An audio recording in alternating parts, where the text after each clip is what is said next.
Mr. Speaker, I move to recognize Representative Edgar R. Arice, 2nd District, Caloocan City, to avail of the privilege hour. The Honorable Arice is now recognized. Thank you, Mr. Speaker. Thank you, Majority Leader. Nagalang-galang na Speaker, mga kasama sa Kongreso, sa ikalimang State of the Nation Address ni Pangulong Ferdinand Marcos Jr., mahalagang balikan natin ang kanyang mga salita at mga pangako. Nadadala niya ba tayong mga Pilipino sa kanyang mga ipinangarap at ipinangako? Higit 4 na taon na ang nakakaraan. Hanggang ngayon ay patuloy pa rin tayong umaasa. Iisip natin, may panahon pa ba siya para tuparin ito? Hindi po ako natutuwa sa pagbati ko sa administrasyong ito. Di rin lingid sa ating kaalaman na marami sa mga kritiko ng pamahalaan ang nakakaranas ng matinding pressure, harassment, o iba't ibang uri ng paninindak. Di po ako exempted dyan. Ngunit bilang mga kinatawan ng taong bayan, tungkulin natin magsalita kapag kinakailangan. Kahit ano pa ang maging kapalit nito. Kailangan nating bigyan ng linaw ang tunay na kalagayan ng ating bansa upang mapigilan ang patuloy na pagkabalisa ng mamamayan. Ang lumalalim na pagkakahati-hati ng lipunan at ang unti-unting pagguho ng tiwala hindi lamang sa mga institusyon ng pamahalaan kundi maging sa ating ekonomiya. At ang patuloy na pag-abuso at panlilito ng mga opisyal na dapat sanay naglilinaw sa mga mamamayan. Napakakomplikado na ng sitwasyon ng Pilipinas. Sa ekonomiya, sa politika, at sa halos lahat ng aspeto pang araw-araw na buhay ng mga Pilipino. Kaya hinihiling ko po ang inyong pangunawa habang binabahagi ko ang aking pagsusuri sa naging sona ng Pangulo at sa tunay na kalagayan ng ating bansa. Para hindi kayo maumay, hahatiin ko po ito sa 3 bahagi. Isa sa araw na ito, at ang natitira ay sa ibang araw na. Ang unang bahagi ay pinamagatan ko na mga pangakong napako at paasa lang. Ang ikalawa, ang national budget at infrastructure anomaly. Anong punot dulo at sino ang mga masterminds? At huli, Marcos Martial Law Part 2, CONAS, Noel, banta ba o ito o katang-isip lamang? Salamat po. Pinangakuan na kayo? Gusto nyo pang tuparin? Sa kampanya pa lamang, lagapak na ang pinakaunang pangako ng Pangulo at ni Vice President Sara Duterte. Pangako nila, unity! Ang ipinangakong pagkakaisa para sa kaunlaran ay nauwi sa pinakamalaking hidwaan sa politika. Habang nag-aaway ang makapangyarihan, ang nasa gitna ay mga ordinaryong Pilipino na patuloy na naghihirap. Umasa ng kaunting pagbabago sa pinangako nila. Subalit,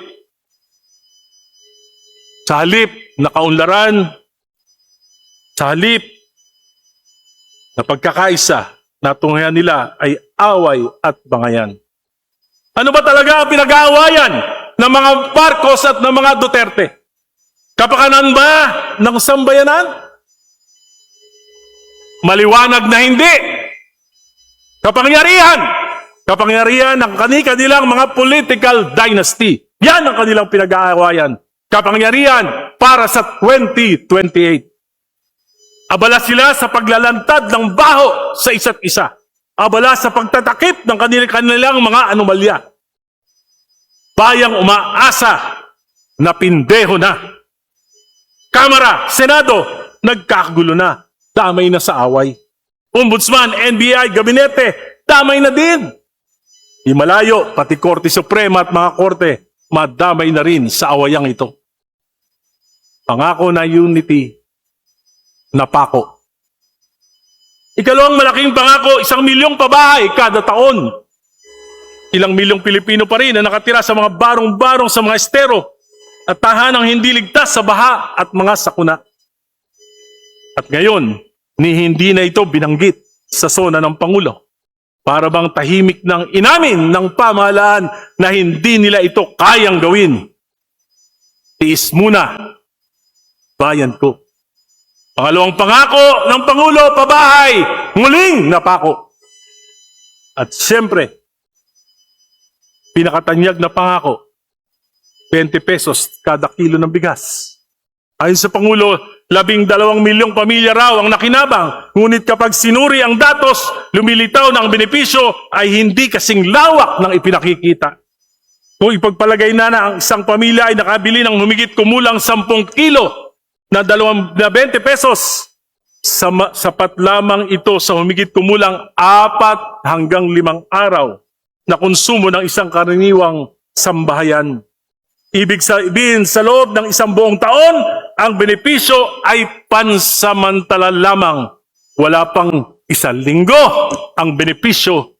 Isang maikling ginhawa sa gitna ng 365 days ng pagbili ng bigas sa presyong nasa merkado na kadalasan ay doble o higit pa. Kung ulitin naman ang benepisyo sa parehong mga pamilya, mas lumiliit pa ang aktual na bilang na natutulungan. Sa ganitong pagtingin, ang 12 milyong pamilyang sinasabi ay maaaring hindi katumbas ng 12 milyong pamilya na nakaranas ng tuloy-tuloy na benepisyo, kundi pa ulit-ulit na transaksyon sa iilang benepisyaryo. Kaya ang tanong, ito ba ang pangmatagalang solusyon sa mataas na presyo ng bigas? O isa lamang itong pansamantalang subsidy na nagbibigay ng maikling relief, ngunit hindi tumutugon sa ugat ng problema? Policy ba ito? O papogi lang?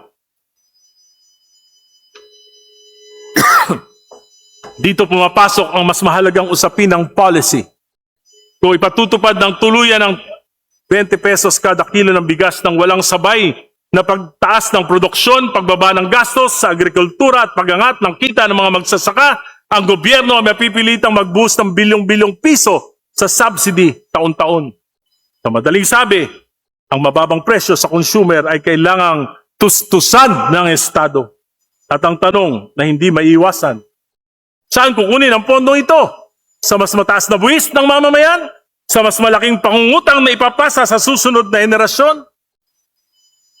O sa pagliit ng pondo para sa edukasyon, kalusugan, at iba pang serbisyong panlipunan? Ito ang direktang ugnayan ng policy at economy. Ang isang pangakong mababang presyo kung walang kasamang structural reform sa agriculture, nagiging fiscal burden na kailangang bayaran ng buong bayan. Hanggang kailan ba tayong mananatiling nakadepende sa ayuda? Ang tunay na layunin ng gobyerno ay hindi gawing palaasa ang mamamayan. Ang tunay na layunin ng pamahalaan ay bigyan ng disenteng trabaho, mas mataas na kita, murang pagkain, sa pamamagitan ng mga epesyenteng produksyon at pagkakataong umangat sa sariling pagsisikap. Hindi ayuda ang pangmatagalang solusyon sa kahirapan. Ang kailangan ng Pilipino ay isang ekonomiyang nagbibigay ng dignidad, oportunidad at pag-asa. Nais bang gawin ng pamahalang ito na mangmang, palasa at mapagtiis sa kahirapan ang mga Pilipino habang ang mga nag-ahari ay nagtatampisaw sa kaban ng bayan? Pangako, 20 pesos na bigas, napako. Ngayon naman mga kasama, suriin natin ang 5 taon ng mga pangako sa 5 sona ng Pangulo. Hindi ito opinion lang, ito ang paghahambing ng pangako sa reality. Ikatlong pangako, ibababa ang presyo ng mga bilihin. Anong katotohanan? Bagsak. Hanggang ngayon, hirap pa rin kumain ng 3 beses sa isang araw ang napakaraming mga Pilipino. Ang tunay na sukatan ng tagumpay ay hindi ang mga press release. Ang tunay na sukatan ay kung kaya bang bumili ng karaniwang pamilya ng bigas, isda, gulay, karne at gamot. Kapag ang hapagkainan ay kulang, bagsak ang pangako, ito ay napako. Kaapat na pangako, modernize the agriculture. Makamit ang food security. Ang katotohanan, bagsak ang pangako, napako. Si Pangulong Marcos pa mismo ang naging kalihim ng Department of Agriculture noong una. Kung may pinakamalaking pagkakataon para baguhin ang agriculture, iyon na sana. Ngunit hanggang ngayon, bagsak pa rin ang produksyon, bagsak ang kita ng ating magsasaka, at patuloy tayong umaasa sa pag-angkat sa mga pagkain mula sa ibang bansa. Kung umaangkat ka ng pagkain habang naghihirap ang sarili mong magsasaka, paano mo masasabing matagumpay ang iyong programa? Napako muli. Kaanim na pangako, pagandahin ang edukasyon. Reality, kulang pa rin. May mga reformang ginawa, ngunit hanggang ngayon, napakalaki pa rin ang kakulangan sa mga silid-aralan, guro at kagamitan. Paano magiging globally competitive ang ating kabataan kung ang iba ay nagsisiksikan pa rin sa mga classroom at kulang sa mga klat at pasilidad? Pangako sa kabataan ay napako, 160,000 classrooms ang kakulangan ng mga public school. Matatapos na ang 2026, wala pang nagagawa ni isang classroom. Pangako sa edukasyon, napako. Ito ang ikapito. Mahiya naman kayo. Ito ang pinakamalakas na pahayag ng Pangulo. Ito ang nagbigay ng pag-asa sa sambayanang Pilipino. Nangako siyang bubunutin ang ugat ng korupsyon sa flood control at sa national budget. Nangako siyang aalamin kung sino ang mga masterminds. Nangako siyang walang sasantuhin. Katotohanan, nasaan ang komprehensibong ulat ng ICC? Nasaan ang listahan ng mga mastermind? Nasaan ang mga nakinabang sa trilyong pondong pinag-uusapan? Bumuo ng Independent Commission on Infrastructure, ngunit hindi ito nabigyan ng sapat na suporta. Nagbitiw ang mga pangunahing opisyal nito tulad ni Sec. Babe Singson at Rosana Pajardo. Tumigil na ang operasyon nito. Wala man lang nailabas na ulat. Nangako rin ng Pangulo na bubuo ng Independent People's Commission ang Kongreso. Ginawa pa itong priority legislation. Hanggang ngayon, wala pa ito. May itinatago ba ang Pangulo? At ang tanong ng bayan, bakit tila humihinto ang investigasyon kapag papalapit na sa pinakamakapangyarihang mga opisyal? Naimbestigahan ba ang mga bersamin na ayon kay Senator Lacson ay tumanggap ng 8 bilyon? Naimbestigahan ba si Secretary Pangandaman ng DBM na siyang pumirma ng mga saro ng flood control projects at mga program appropriations? Pangako, napako. Sa aking susunod na privilege speech, ilalahad ko ng detalyado ang budget anomaly. Anong pulot dulo nito at kung sino ang mga mastermind. Kawalong pangako, ang Kadena Act. Isang pangakong napako matapos ibunyag ng Pangulo ang umunoy malawakang anomalya sa national budget at flood control. Inaasahan ng sambayanan na isusulong niya ang mga reformang titiyak na hindi na ito maulit. Isa sa pinakamahalagang panukala ay ang Kadena Act. Isang batas na magpapalakas ng transparency, pananagutan at integridad sa proseso ng paghahanda at pagpapatibay ng pambansang budget. Ito sana ang magiging sagot upang wakasan ang mga lihim na insertions, budget manipulations at mga pondong hindi malinaw kung paano at saan napupunta. Ngunit ano ang nangyari? Ito na ipasa ng Kongreso. Isa na namang napakahalagang pangako ang naiwan sa papel lamang. Talagang seryoso ang pamahalaan sa paglaban sa korupsyon.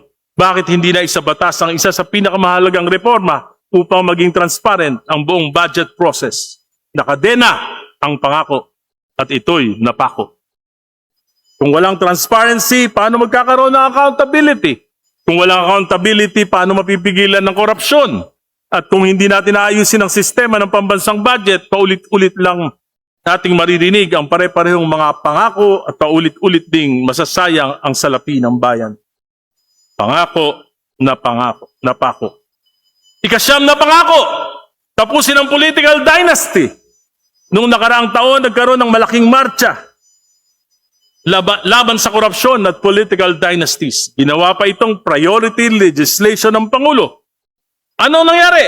Hanggang ngayon, wala pa ring tunay na anti-political dynasty Sa halip, ang bersyong ipinasa ng kanyang mga kalyado ay sa pananaw ng marami, lalo pang magbibigay ng puwang upang manatili at lumawak ang paghahari ng mga political dynasties.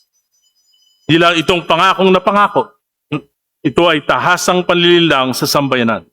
Pangako, napako. Isampung pangako. Papakulong ang malalaking isda. Ito ang pinakaabangang pangako ng sambayanan. Reality. Nasaan ang mga big fish? Sa pananaw ng maraming Pilipino, ang mga pinakamakapangyarihan ay hindi pa rin napapanagot. May mga nakulong, may mga ginawang state witness, ngunit ang sinasabing masterminds at pangunahing nakinabang ay nanatiling malaya. Ang nakalulungkot, hindi ang mga mastermind ang nakulong. Ang nakulong ay ang katotohanan at pilit pang inililigaw ang bayan. Pangako, napako. May mga bagong pangako. Matutubad ba o mapapako na naman? Mr. Speaker, matapos ang 5 sona na puno ng mga pangako, narinig na naman natin ang panibagong pangako ng Pangulo. Ngunit ang tanong ngayon ng sambayanang Pilipino ay, hindi na ano ang pinangako. Ang tanong ngayon ay, matutupad ba ito o isa na naman itong paasa? Isa sa pinakabinidang pangako ay ang pag-aalis ng systems loss sa singil ng kuryente. Maganda itong pakinggan, madaling palakpakan, ngunit lumalabas. Kaya ba itong ipatupad? Kinabukasan lamang matapos ang SONA, sinabi ni Secretary Sharon Garin na makangailangan pa nito ng panahon bago maisakatuparan. Sabi niya, 1 taon! Sa susunod na SONA uli, alam ng bawat eksperto sa industriya na ang enerhiya na may tinatawag na technical systems loss na bahagi ng mismong transmission at distribution ng kuryente ay hindi ganap na maiiwasan. Kung ipag-uutos ng pamahalaan na alisin ito ng walang malinaw na mekanismo, sino ang sasalo sa mawawalang koleksyon ng mga electric cooperatives? Alalahanin nyo na karamihan ng mga kooperatibang ito ay non-profit. Ang pambansang pamahalaan ba? Pagbibigay na naman ba tayo ng subsidy mula sa buwis ng taong bayan? Kung ganon, hindi ba isa na naman itong ayuda na magbabayad ay mga mismong mga Pilipino rin? Ang Meralco ay kumita ng higit 50 bilyon noong 1 taon. Samantalang ang nakolekta nilang systems loss sa mga consumers ay halos 25 bilyon. Kumikita ang mga pribadong monopolyo sa paghihirap ng mamamayan. Ito dapat ang asikasuhin at hindi na dapat magpaligoy-ligoy pa. Metro Pacific's monopoly in the power, water, media, and government infrastructure. At tulad ng ilang mga kumpanya ng mga oligarchs na nagpapataas ng presyo at tila walang kayang gawin ang gobyerno. Di ba ito katulad ng pangakong 20 pesos? Di ba ito katulad ng 1 milyong babahay? Sa 1 taon, sisingilin natin muli ang ating Pangulo. Mga pangakong madaling sabihin sa entablado, ngunit napakahirap sa katuparan sa realidad. Sisingilin natin ang Pangulo. Pangulong Marcos, 2 taon na lamang ang natitira sa iyong termino. Saan niyo dadalhin ang sambayanang Pilipino? Papagaanin ba ninyo ang aming buhay? O lalo niyo itong pabibigatin? Mr. President, napansin ng marami ang mga hindi niyo nabanggit sa SONA. Hindi niyo tinalakay ng malinaw ang mga pangunahing hamon ng ekonomiya. Hindi rin niyo pinaliwanag kung anong konkretong plano upang malampasan ang mga ito. Paano niyo mapapababa ang inflation at ang patuloy na mataas na halaga ng pamumuhay? Ang pinakahuling opisyal na datos ay nagpapakitang nasa 6.4% ang headline inflation noong June 2026. Malayo pa sa antas na magbibigay ng tunay na ginhawa sa karaniwang Pilipino. Ang inflation rate na ito ay pinakamataas halos sa Asia. Ang pangunahing dahilan ng inflation na ito ay ang presyo ng pagkain. Ang Pilipinas na ang biggest importer ng bigas sa buong mundo. Halos lahat ng pagkain, karne, isda at gulay ay imported na. Paano ninyo mapapabilis ang paglago ng ekonomiya kung makalikha ng maraming trabaho. Ang GDP natin ay higit 4% na lamang noong 2025. Ngayong 2026 mukhang pababa pa. Ang public spending ay bagsak na bagsak. Tanging ayuda program lamang ang gumaganang programa ng gobyerno. Paano nyo mapapalakas ang pamumuhunan at may babalik ang kumpiyansa ng mga negosyante? At paano nyo haharapin ang patuloy na paglaki ng utang ng bansa? Mas mabilis ang pag-utang kaysa pag-unlad ng bansa. 65.3% na ang debt to GDP ratio, highest since 2005. Ang pambansang utang ay higit na sa 19 na trilyon, habang malaking bahagi ng pambansang budget ay napupunta na sa pagbabayad ng interes at amortisasyon. 49% ng kita ng pamahalaan napupunta sa pagbabayad ng utang, samantalang ang sweldo at operating expenses ay napakalaki rin.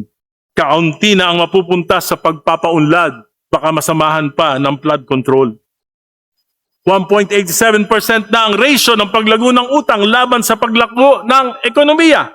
Kapag mas mabilis ang paglaki ng utang kaysa paglago ng ekonomiya, ang tunay na magbabayad ay hindi lamang ang kasalukuyang henerasyon, kundi pati ang susunod na mga Pilipino. Mr. President, ang investment grade outlook sa ating ekonomiya ay bumagsak na from stable to negative. Sa loob ng 2 hanggang 6 na buwan, ito ay susuriin at posible tayong ma-downgrade. Pag nangyari yan, tataas ang interest rate, ang pagutang at malamang mababawasan at aatras ang mga investors sa ating bansa. Ano ang plano ng inyong economic team? Hindi nyo ito nabanggit sa SONA. Kaya naalala ko ang sinabi ng veteranong political analyst na si Lito Banayo. This government is overspending, overborrowing, overtaxing, and overstealing. Maaaring hindi sumang-ayon ng iba sa pahayag na yan. Ngunit ang mas mahalagang tanong ay ito. Ano ang ginagawa ng pamahalaan upang patunayang mali ang ganitong pananaw? Sapagkat ang tunay na sukatan ng isang administrasyon ay hindi ang dami ng pangako, kundi ang dami ng pangakong matutupad. Hindi ang husay ng talumpati, kundi ang husay ng pamamahala. Hindi ang lakas ng palakpakan, kundi ang dami ng pamilyang tunay na umaahon sa kahirapan. Hindi inspection ng mga proyekto, kundi implementation at completion. Mr. President Marcos, hanggat hindi nalalantad ang katotohanan sa pinakamalaking korupsyon sa kasaysayan ng bansa, ikaw ay mananatiling pangulo lamang ng iyong mga kamag-anak, kapartido at kaalyado. Your negative trust rating are the manifestation of this. Napakalaki ng nanakaw, 1 trilyon! Nag-resign ang gabinete, Speaker, Senate President. Bakit hanggang ngayon hindi malinaw kung ano nangyari sa 1 trilyong pag-aari ng bayan? Pasensya na, Ginoong Pangulo. I am simply stating my perception of the truth. And I believe that many of our people share the same views and sentiments.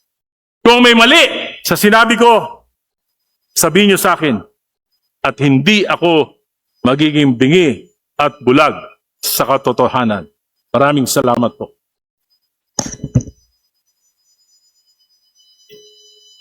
Majority Leader. Mr. Speaker, I move to refer the speech of Honorable Erice to the Committee on Rules for appropriate action. Any objection? Hearing none. Motion approved.